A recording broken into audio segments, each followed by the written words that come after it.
Now let's look at the international bond market and mutual fund market.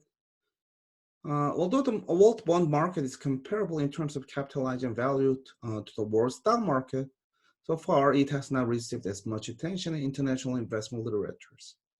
So the size of the market is quite big, but there's not many people actually research on that. This may reflect, at least in part, the perception that exchange rate risk makes it difficult to realize significant gains from the international bond diversification. It means that because of exchange rate risk, maybe we are not going to get much significant gains from this diversification. It's worthwhile to explore the issue and determine if this perception has merit.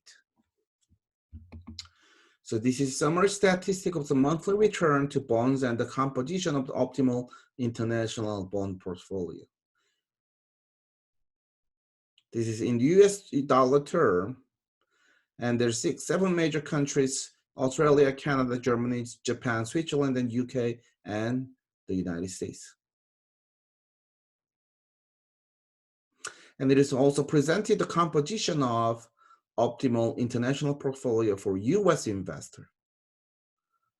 If you look at that, European bond market have the relatively high correlations. So for example, the correlation of the German bonds market is what?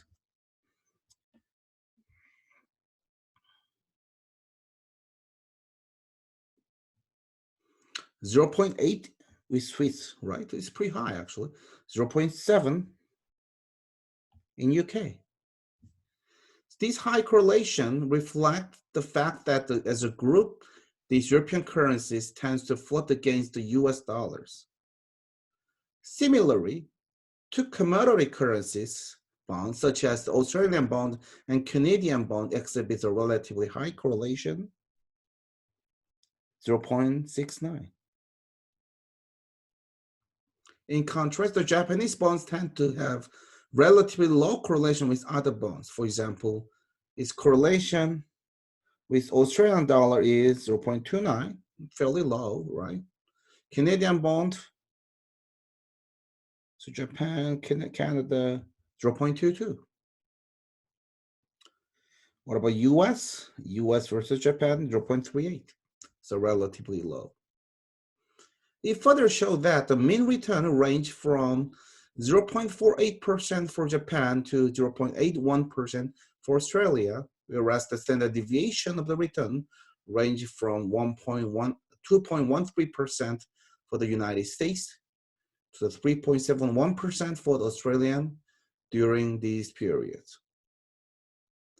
Australia has the highest Sharpe ratio, 0.152. The second one is what? UK, 0.144. What about next one? Canada, 0.138, and the US is 0.135. Now, in the optimal international portfolio for the US, this is the weight. So US bonds receive the most positive weight, 44.16%, right? Followed by the UK, 29.07%, Switzerland, 28.88%. Now, Australia, Canada is positive still. And then German and Japan bonds shorting, the negative weight, which is the short. Optimal portfolio has a monthly mean returns of 0.68% and standard deviation of 2.24%, resulting in a Sharpe performance measure of 0.194, which is probably quite high actually. Right, comparing with other Sharpe ratio, it's actually dominate everyone.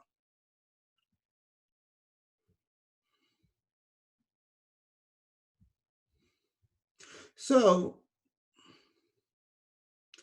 this suggests that the investor may be able to increase their gains from international bond diversification if they can properly control the exchange rate risk, exchange risk. Existing studies show that when investors control the exchange risk by using the currency forward contract, they can substantially enhance the efficiency of the international bond portfolio. So hedging is important. If they hedged, exchange rate risk is hedged, then the international bond diversification works.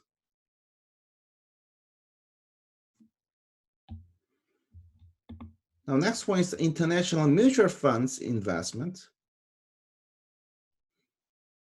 So US investor can easily achieve the international diversification, not just buying like the, it's very hard to buy the single stocks, right? So not buying the single stock, but just investing in US-based international mutual funds. There's advantages here. So savings on transaction and information cost, right? Because you don't have to worry about like the transaction cost or information cost for the single stocks, and legal cost is substantially low. Institutional barrier is low because you don't really directly invest. Professional management is good, right? Because the mutual fund is managed by professionals, and they also keep the record professionally. You obviously have to pay fee, but there's advantages. So these are the international mutual funds, and this table provides the risk return profiles. The mean is, the first column is mean, the second column is the standard deviation, the risk returns. A sample of US-based international mutual funds that have sufficient track record. 3 funds, the ASA, the first one, which invests in South African gold mining stock, and the second are Canadian funds, and the Japan funds. So this one, and this one are single country funds. Other funds invest more broadly. So ASA only focusing on South Africa, Canadian fund only focus on Canada, and the Japan funds only focus on Japan, and the other funds here focus on multiple countries. This table shows that all but one fund have a higher mean return than the US stock market index. The proxy of the US market is S&P 500. Okay. The average mean return in the international mutual fund is 1.58% per month, which is 18.96% per year, which is very high. In comparison, the mean return for the S&P 500 is 1.17% per month, which is 14.04% per year. The standard deviation of the international fund range from 3.36% to 11.88%, and average is 5.78%. What about the S&P? It's about 4.25%. It's a little lower risk for S&P, but you can pursue higher return for the international. Finally, these tables provide the sharp performance measures of international mutual funds. And as the table shows, the 10 out of 13 international funds outperform the US stock market index based on the sharp measures.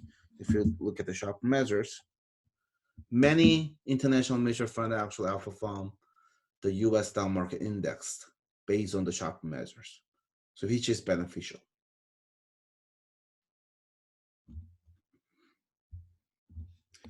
Graphically, you can see this US versus world capital market line, and the capital market line, but the world one is actually steeper, which means the sharp measure is better.